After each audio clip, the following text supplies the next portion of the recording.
யாழ் பல்கலைக்கழக மாணவர்கள் மீதான தொடர்ச்சியான அச்சுறுத்தல்களுக்கு எதிராக மாணவர்களால் போராட்டம் ஆரம்பிக்கப்பட்டுள்ளது.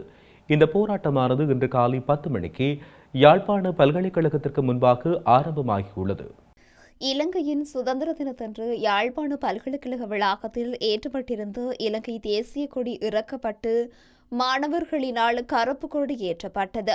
இந்த சம்பவம் தொடர்பில் பல்கலைக்கழக துணைவேந்தர் மற்றும் பதிவாளர் ஆகியோரிடம் குற்றப்புலனாய்வுத்துறையினர் விசாரணைகளை முன்னெடுத்து வாக்குமூலங்களை பதிவு செய்தனர். இந்த நிலையில் யாழ்ப்பாண பல்கலைக்கழக மாணவர் ஒன்றிய தலைவர், கலைப்பீட மாணவர் ஒன்றிய தலைவர் உள்ளிட்ட 3 மாணவர்களிடம் வாக்குமூலம் சேகரிப்பதற்காக யாழ்ப்பாண மாவட்ட குற்றத்தடுப்பு பிரிவு காவல்துறையினரால் பல்கலைக்கழக பதிவாளருக்கு எழுத்து மூலம் அழைப்பு விடுக்கப்பட்டுள்ளது. 16ஆம் திகதி விசாரணை நடத்தப்படவுள்ளதாக தெரிவித்து குறித்த கடிதத்தை 17ஆம் திகதி குற்றப்புலனாய்வு திணைக்களத்தினர் அனுப்பி வைத்தனர்.